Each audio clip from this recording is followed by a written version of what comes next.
नमस्कार, आप सभी दर्शकों का लाइव इंडिया हर पल के खास कार्यक्रम भारत की बात में स्वागत है। मैं हूं आपके साथ पूजा दुबे।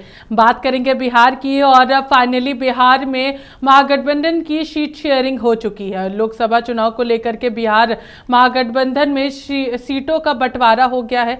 आरजेडी, कांग्रेस और लेफ्ट के बीच सीट शेयरिंग पर सहमति बन गई है। अब से यहाँ पर आपको बता दें कि सबसे ज्यादा सीटों पर लालू यादव की पार्टी यानी कि आरजेडी चुनाव लड़ने वाली है। हालांकि पप्पू यादव को बड़ा झटका लगा है। आरजेडी के हिस्से पूर्णिया सीट जो है वो यहां पर आई है और आरजेडी ने पहले ही बीमा भारती को अपना उम्मीदवार घोषित कर दिया है। बात करेंगे अगर कन्हैया कुमार को तो लेकर यहां पर कन्हैया कुमार को भी झटका लगा है और जिस तरीके से अगर हम बात करेंगे बेगूसराय सीट जो है वो सीपीआई के हिस्से में गई है। बिहार में कुल 40 सीट है। सीट बंटवारे में आरजेडी को 26 सीट, कांग्रेस को 9 सीट और लेफ्ट को 5 सीटें मिली है।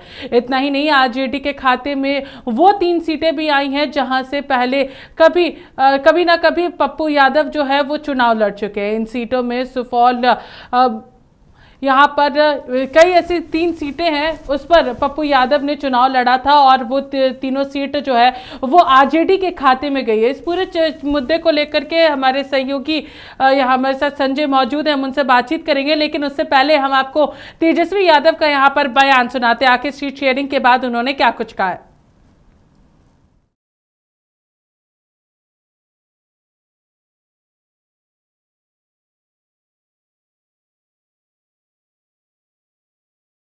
हम लोग चुनाव लड़ेंगे और कई बार हमने इस बात को भी दोहराया है कि बिहार में जो है चौंकाने वाले जो परिणाम जो है वो सामने आएंगे। आप लोग देखिए, महागठबंधन में लेफ्ट पार्टी है, कांग्रेस पार्टी है, आरजेडी है। 3 लेफ्ट पार्टियां हैं, आरजेडी और कांग्रेस, यानी 5 दल का ये महागठबंधन है और पांचों को जो है सीट बंटवारा हो गया।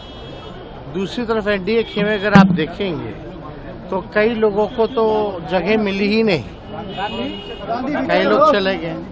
तो उस हिसाब से अगर आप देखें तो हम लोगों का मजबूत गठबंधन है, जनता का गठबंधन है और हम लोग मजबूती के साथ चुनाव लड़ेंगे। बीजेपी और चिराग पासवान भी कह रहे हैं कि इस बार फिर वही हाल होगा, हम लोग 40 होंगे और वो लोग 0 पास होंगे। बीजेपी और चिराग पासवान खैर, अब उन लोग को शुभकामना है, लेकिन हर बार इस तरह का रिजल्ट नहीं रहता है ना। और कोई भी अमृत पी के तो आया नहीं है स्वर्ग से। तो साफ तौर पे आप लोगों ने यहाँ पर तेजस्वी यादव को सुना और हम लोग सीधे हमारे सहयोगी संजय का रुख करेंगे और उनसे जानने की कोशिश करेंगे इस महागठबंधन के जो पूरी सीट शेयरिंग हुई है इसमें सबसे ज्यादा अगर झटका लगा है तो पप्पू यादव को लगा है। संजय, देखिए पूजा, जिस तरीके से सीट बंटवारे हुई, काफी लंबे समय से इंतजार था कांग्रेस के अंदर सीट बंटवारे को लेकर। जिस तरीके से लालू प्रसाद यादव पहले ही 12 सीटों पर उम्मीदवार उतार चुके थे और उसके बाद जो है अब सीट शेयरिंग हुआ है, यानी समय बहुत लंबा लग गया इंडिया गठबंधन के अंदर सीट शेयरिंग का फॉर्मूला का बंटवारे करने में। क्योंकि जिस तरीके से सीट को लेकर खींचतानी चल रही थी, कांग्रेस चाहती थी कि अधिक से अधिक बिहार में उनको सीटें मिले, लेकिन उन्हें कहीं ना कहीं 9 सीटें बिहार में दी गई है। आरजेडी हमेशा चाहती थी कि 5 से 6 सीटों पर कांग्रेस रखे, क्योंकि बिहार में कांग्रेस का जनाधार कम है। इसके वजह से आरजेडी सुप्रीमो लालू प्रसाद यादव उन्हें कम सीटें देना चाहते थे, लेकिन अंततः जो है पूर्णिया पर बात फंस गई और उसके बाद जो है ये सीधे तौर पर लालू प्रसाद यादव की तरफ से कहा गया कि जो सीटें हम देना चाहते हैं वो सीटों पर आप चुनाव लड़ें और 9 सीट से हम देंगे, लेकिन पूर्णिया आपको नहीं देंगे। अगर आप पूर्णिया लेते हैं तो हम 5 से 6 सीटें ही देंगे, बाकी सीटें 30 सीट पर आरजेडी चुनाव लड़ना चाहती थी और बाकी सीटें जो है वाम दल और जो गठबंधन के अंदर है, कांग्रेस और वाम दल जो गठबंधन में है, सीपीआई, सीपीएमएल और सीपीआई माले, ये 3 जो पार्टियां हैं उन्हें सीटें देंगे। बाकी जो है 30 सीटें आरजेडी अपने खाते में रखना चाहती थी, लेकिन कहीं ना कहीं इस बात को लेकर जो है कांग्रेस के अंदर नाराजगी थी। कांग्रेस के आला कमान को इस बात की सूचना पहुंचाई जा रही थी। जो अखिलेश प्रसाद सिंह है, कांग्रेस के प्रदेश अध्यक्ष, वो लालू प्रसाद यादव के फेवर में हमेशा रहते हैं, क्योंकि उन्हें राज्यसभा अगर भेजा गया है तो वो आरजेडी कोटे से गए हैं। क्योंकि उनके विधायक कम हैं कांग्रेस में के, इस वजह से क्योंकि उनके तो सांसद हो नहीं सकते राज्यसभा में, इसी वजह से आरजेडी कोटे से उन्हें भेजा गया है। तो ऐसे में कहीं ना कहीं कुछ समर्थन कांग्रेस, कुछ समर्थन आरजेडी का है, तब वो राज्यसभा भेजे गए हैं। तो ऐसे में आप लालू यादव जो है अखिलेश सिंह की बातों को बड़े बखूबी जानते हैं और बेहद करीबी वाले नेता उनको। तो ऐसे में कहीं ना कहीं इसको लेकर जो सीट शेयरिंग का फॉर्मूला हुआ है, उस सीट शेयरिंग पर एक ही बात को लेकर अड़े हुई थी और इसी वजह से देर पूर्णिया पप्पू यादव की वजह से फंसा हुआ था। पप्पू यादव चाहते थे कि पूर्णिया सीट मेरे खाते में जाए, कांग्रेस के खाते में जाए और पूर्णिया सीट पर हम चुनाव लड़ेंगे। तो पूर्णिया को लेकर ही इतने वक्त लगे हैं क्योंकि काफी लंबे समय से इंतजार था कि आचार संहिता लगने से पहले ही इंडिया गठबंधन के अंदर सीट शेयरिंग का फॉर्मूला तैयार हो जाए। क्योंकि जिस तरीके से एनडीए के अंदर पहले ही सीट शेयरिंग का फॉर्मूला तैयार हो गया, उम्मीदवारों की नाम की घोषणा भी हो गई, लेकिन कहीं ना कहीं इंडिया गठबंधन के अंदर पूजा सीट शेयरिंग का फॉर्मूला तैयार नहीं हो रहा था। इसी वजह से कई सीटों पर पेचे फंस रही थी इंडिया गठबंधन के अंदर, चाहे वो बिहार के किसी भी जिले संसदीय क्षेत्र की बात करें तो कई संसदीय क्षेत्र पर मामला फंस रहा था। पूर्णिया है, मधेपुरा है, बक्सर है, कई ऐसे जो संसदीय क्षेत्र है जहां पर चुनाव जीतने के लिए कांग्रेस चाहती है और कांग्रेस अपनी सीटों के लिए दावेदारी पेश कर रही थी। इसी वजह से बात नहीं बन पा रही थी और वक्त इसी वजह से लग रहा था। पटना से लेकर दिल्ली और मुंबई तक की बैठक की दौड़ चल रही थी। भले इंडिया गठबंधन के नींव रखने वाले नीतीश कुमार अब गठबंधन से अलग हो चुके हैं, ममता बनर्जी भी इसमें शामिल थी, लेकिन ममता बनर्जी भी अलग हो चुकी। कई जो घटक दल हैं इंडिया गठबंधन के, उस घटक दल से अब अलग होकर एकला चल रहे हैं। तो ऐसे में कहीं ना कहीं अंततः आज इसका पूरा फॉर्मूला तैयार हो गया। 26 सीट जो है वो आरजेडी के पास है और 9 सीट कांग्रेस के पास है, लेकिन पूर्णिया नहीं है।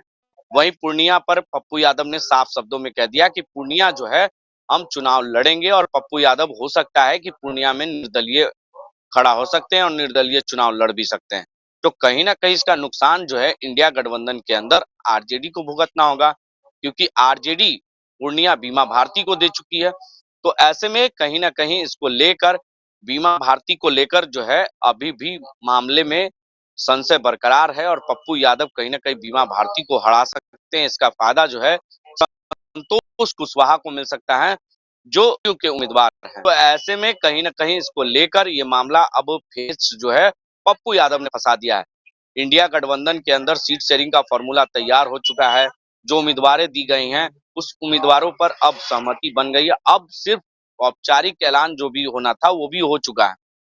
जो आज ही प्रेस कॉन्फ्रेंस की गई आरजेडी दफ्तर में, ज्वाइंट प्रेस कॉन्फ्रेंस हुई, चाहे कांग्रेस के प्रदेश अध्यक्ष अखिलेश प्रसाद सिंह हो, जगदानंद सिंह हो, अब्दुल बारिक सिद्दीकी हो, सीपीआई माले के हो, सीपीआई के हो, सभी नेता वहां मौजूद थे और ज्वाइंट प्रेस कॉन्फ्रेंस में तमाम बातों को लेकर जानकारियां दे दी गई कि कौन कितने सीटों पर चुनाव लड़ेगा।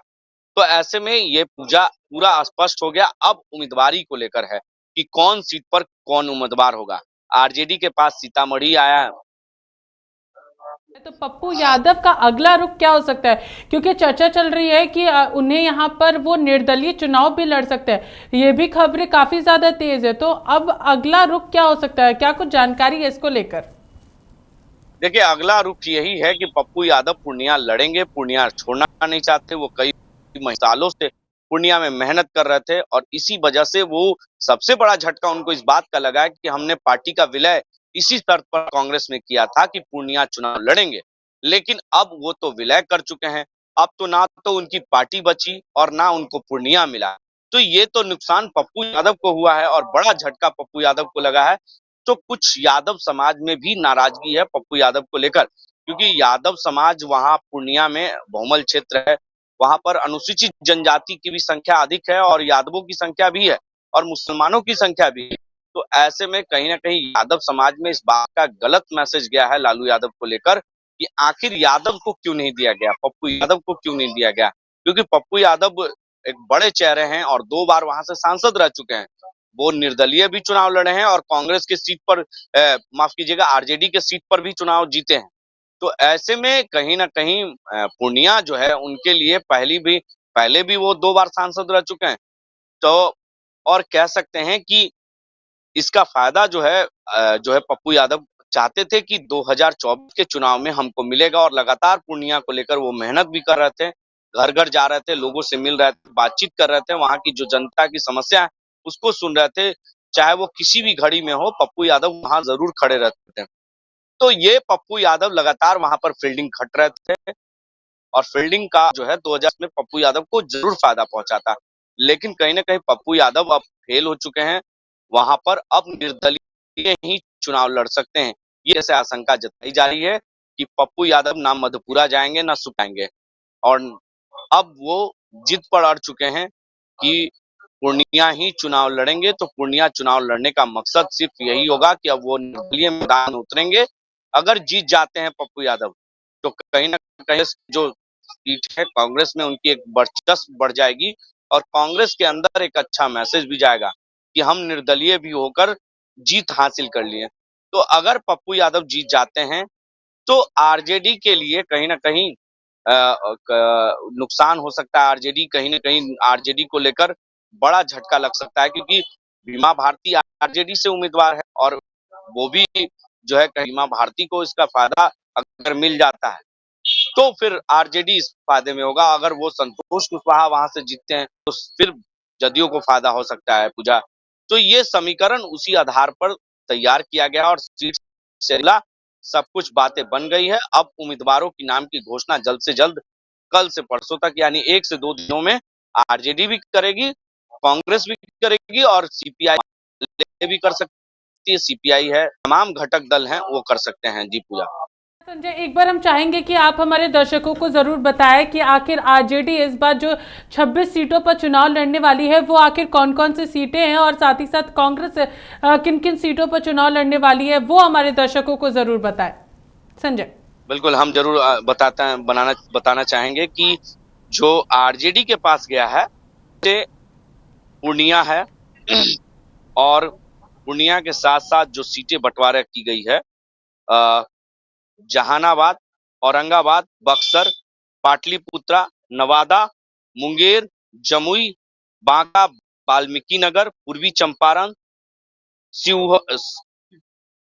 सीतामढ़ी, वैशाली, सारण और सिवान, गोपालगंज, उजियारपुर और दरभंगा, मधुबनी, झंझारपुर, सुपौल, मधेपुरा, पूर्णिया, अररिया, हाजीपुर और शामिल है। और वहीं आपको बता दें कि कांग्रेस के पास से जो सीटें गई हैं वो कटिहार है, बेतिया है, किशनगंज है, मुजफ्फरपुर है, भागलपुर है, समस्तीपुर है, वेस्ट चंपारण है, पटना साहिब, सासाराम, महाराजगंज, ये तमाम सीटें जो है वो कांग्रेस के पास गई है पूजा। और सीपीआई की बात करें, सीपीआई एमएलए की बात करें तो आरा और काराकाट, नालंदा, और सीपीआई को बात करें तो बेगूसराय, सीपीएम को बात करें तो खगड़िया सीट, यानी ये तमाम सीटें जो है ये सभी पार्टियों को मिल।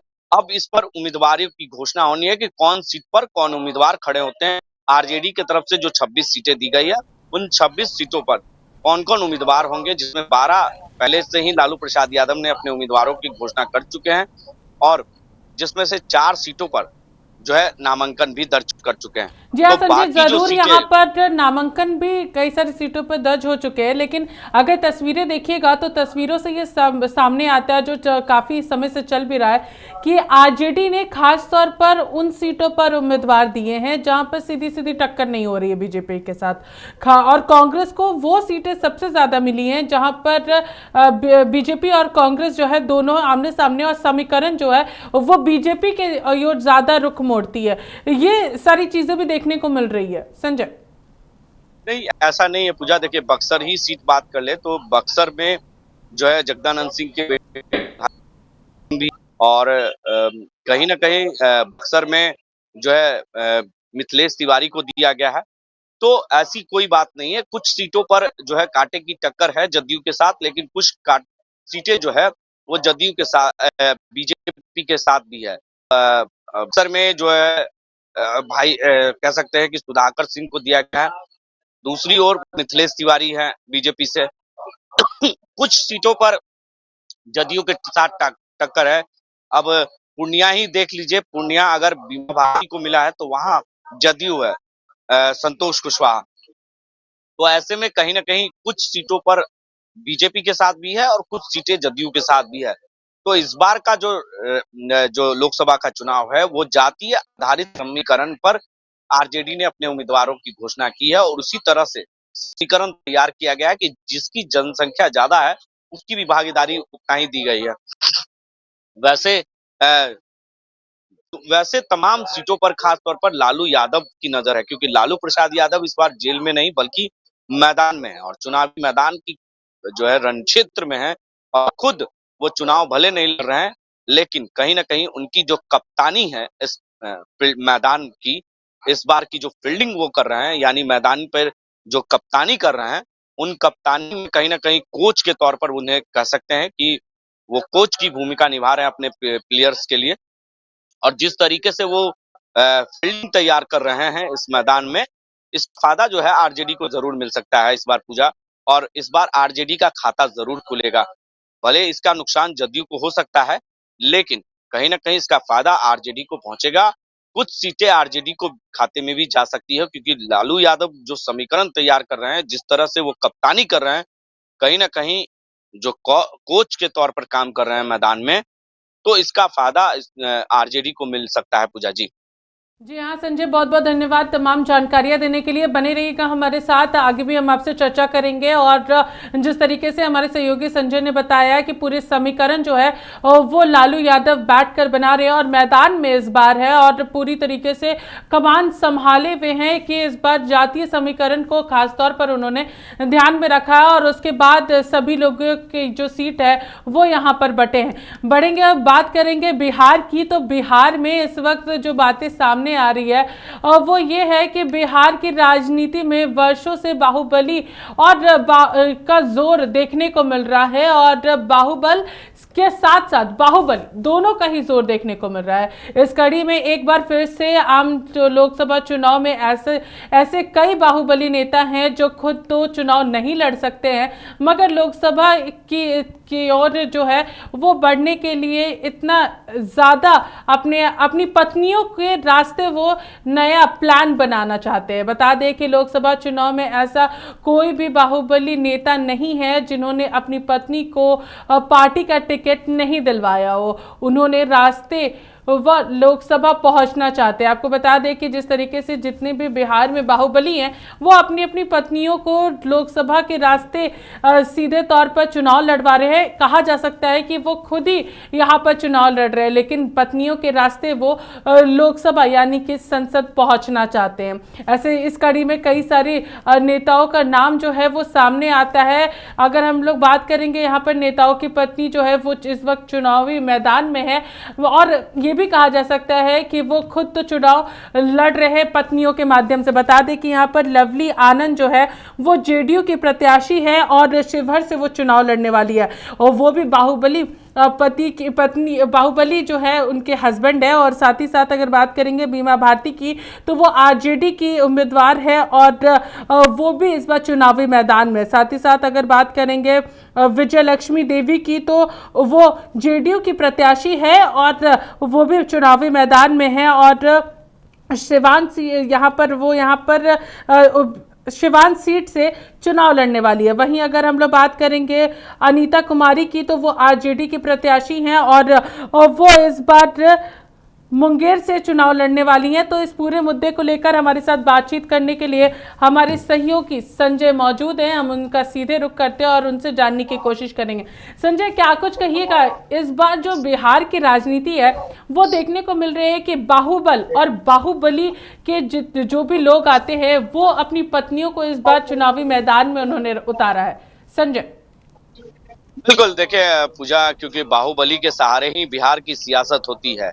आज तक इतिहास देखा जाए तो बाहुबली, अगर चाहे वो आनंद मोहन हो या अशोक महतो हो, उनका भी नरसंहार मामले में मामला है। और ऐसे में अब यही जब जेल से छूट कर आए थे अशोक महतो, जो जमुई से वो अपनी पत्नी को चुनाव लड़वा रहे हैं और चुनावी मैदान में हैं, और अब चिराग पासवान के बहनोई जो है अरुण भारती, उनको टक्कर दे रही हैं अनीता कुमारी। तो ऐसे में कहीं ना कहीं जो है इस बार बाहुबली के सहारे जो है 4 लोकसभा सीटों पर चुनाव लड़वाए जा रहे हैं, जिसका फायदा कहीं ना कहीं जो है बाहुबली की पत्नियों को मिल सकता है।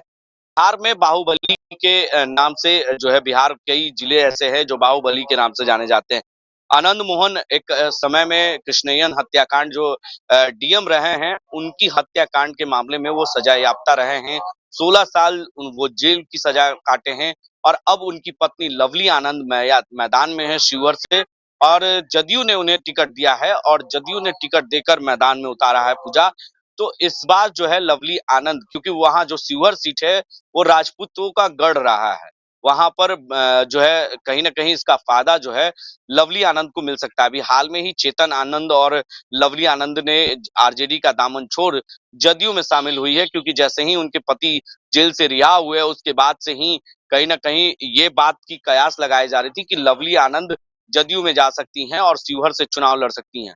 तो उसी समय ये आकलन हो चुका था कि नीतीश कुमार भले आनंद मोहन को जेल से रिहा जरूर करवा रहे हैं, जैन मेलमोल के अनुसार जो है कानून पास कराया गया और उसके बाद उन्हें जेल से रिहा किया गया, जिसमें कई अधिकारियों के अंदर इस बात की भी नाराजगी थी पूजा। और अब लवली आनंद मैदान में है, शिवहर से चुनाव लड़ रही है। वहीं आपको बता दें कि बीमा भारती के भी पति जो है, जो पूर्णिया अभी हॉट सीट बना हुआ है इंडिया गठबंधन के लिए, उनके भी पति अवधेश मंडल जो है वो भी बाहुबली हैं, उन पर कई आपराधिक मामले हैं, उनके के खिलाफ अपहरण का मामला दर्ज हुआ है, कई आपराधिक मामले हैं उन पर। तो ऐसे में अभी हाल की बात करें, जब फ्लोर टेस्ट हो रहा था पूजा, उस दौरान बीमा भारती फ्लोर टेस्ट से गायब थी, काफी लेट पहुंची थी, क्योंकि उनके पति को कहीं ना कहीं उस वक्त जो है जब सरकार की जो है तोड़ मरोड़ की और इधर से उधर विधायकों की तोड़ने की और धन बल और कहीं ना कहीं प्रशासन बल लगाया जा रहा था, उसमें बीमा भारती की और उनके बेटे को गया था और मोकामा थाने में काफी देर तक रखा गया था पुराने मामले में। और उसके बाद बीमा भारती आनन फानन में विधानसभा पहुंचती हैं और फ्लोर टेस्ट में जो है जदयू का साथ देती हैं। तो उस वक्त तो सरकार भले बन गई, लेकिन फिर बाद में बीमा भारती ने जदयू का दामन छोड़ आरजेडी का दामन थामा और उसके बाद पूर्णिया सीट पर उन्होंने अपनी दावेदारी पेश की और उसके बाद लालू प्रसाद यादव ने जो है उन्हें टिकट दिया। तो ऐसे में बीमा भारती के भी पति जो है अवधेश मंडल, वो उन पर भी कई आपराधिक मामले हैं और वो अवधेश मंडल भी चुनाव नहीं लड़ सकते, इसी वजह से अब पत्नी को लड़वा रहे हैं।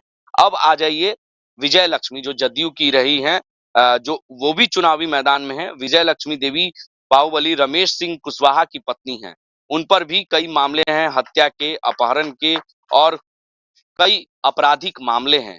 उनकी भी पत्नी मैदान में है, तो ऐसे में वो भी चुनाव लड़ रही हैं सीपीआई एमएलए से। तो ऐसे में कहीं ना कहीं भाकपा माले से टिकट उन्हें मिलेगा और उसके बाद वो मैदान में चुनाव लड़ेंगी। तो इस बार जो है कहीं ना कहीं इसके लेकर रमेश कुशवाहा जो है अपनी पत्नी विजय लक्ष्मी देवी को जन में है। तो कह सकते हैं रमेश कुशवाहा जो है वो सीपीआई से ताल्लुक रखते हैं, उनकी पत्नी जदयू से ताल्लुक रखती है। तो ऐसे में अब वो सिवान सीट से चुनाव लड़ रही हैं। तो सिवान सीट काफी चर्चित सीट रहा है, क्योंकि वहां साहबुद्दीन का इलाका है और वहां से हिना साहब भी जा रहा है। हिना साहब को लेकर चुनौती देने के लिए उन जो है रमेश कुशवाहा की जो पत्नी है सिंह कुशवाहा, उनकी पत्नी विजय देवी वो भी मैदान में है। तो और कांटे की टक्कर जी आपकी आवाज जो है वो नहीं मिल पा रही है, एक बार फिर से जरूर हम चाहेंगे कि आप यहाँ पर जुड़े। संजय आपकी आवाज नहीं मिल पा रही है और संजय आपसे आपकी आवाज़ हमारे दर्शकों को नहीं मिल पा रही है, आपसे हम फिर जुड़ने की कोशिश करेंगे। और जिस तरीके से अगर हम बात करेंगे तो यहाँ पर पूरी तस्वीर एक बार फिर से हम हमारे दर्शकों को बताना चाहेंगे। और बाहुबली जो है वो बाहुबल बिहार में देखने को मिलता है। बिहार की राजनीति में वर्षों से बाहुबल और बाहुबली का जोर देखने को मिला है और इसी कड़ी में एक बार फिर से आम लोकसभा चुनाव में ऐसी कई बाहुबली नेता जो है वो खुद तो चुनाव नहीं लड़ सकते, चाहते हैं, मगर लोकसभा किसी तरीके से पहुंचने की इच्छा इतनी ज्यादा है कि अब अपनी पत्नियों के रास्ते नया प्लान बनाना चाहते हैं। आपको बता दें कि लोकसभा चुनाव में ऐसा कोई भी बाहुबली नेता नहीं है जिन्होंने अपनी पत्नी को पार्टी का टिकट नहीं दिलवाया हो, और उन्हीं के रास्ते वह लोकसभा पहुंचना चाह रहे हैं। चुनाव शहर में अगर हम बात करेंगे, यह देखने की कोशिश हो रही है कि इन बाहुबली नेताओं की पत्नी चुनाव मैदान में है,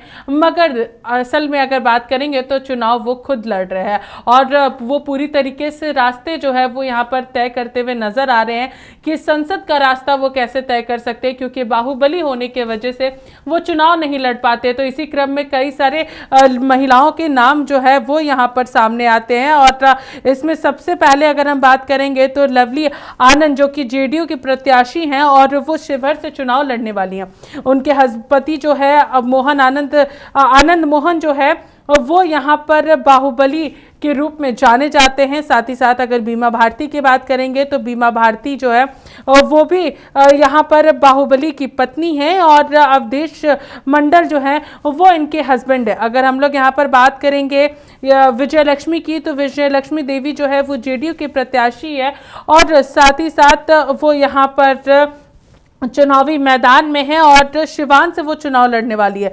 अनीता कुमारी की अगर बात करेंगे तो अनीता कुमारी जो है वो आरजेडी से प्रत्याशी हैं, और यहाँ पर वो मुंगेर से चुनाव लड़ने वाली हैं। तो देखिए, इस तरीके की तस्वीरें जो हैं वो हम लोगों को देखने को मिल रही है, और लगातार इस पर अगर हम लोग आगे चर्चा करेंगे तो एक बार फिर से हमारे सहयोगी संजय से जुड़ने की कोशिश करते हैं और संजय से जानने की कोशिश करेंगे कि यहाँ पर क्या कुछ फिलहाल यहाँ पर देखने को मिल रहा है, क्योंकि बिहार के 4 बाहुबली जो है वो एक गेम प्लान जो है वो सेट कर चुके हैं अपनी पत्नियों के माध्यम से, वो इस बार चुनावी मैदान में उतरे हैं, और यहाँ पर पूरी तस्वीर हम लोगों की देखने को मिल रही थी। टेक्निकल प्रॉब्लम की वजह से ज़रूर हमारे सहयोगी संजय से हम बात नहीं कर पा रहे हैं, और इस पर कहा जा सकता है कि बिहार में बाहुबली जो है वो यहाँ पर देखने को मिल रहे हैं, और उनकी पत्नियां जो हैं वो यहाँ पर मैदान में हैं, और इस बार क्या कुछ होने वाला है वो 4 जून जो है वो तय करेगा।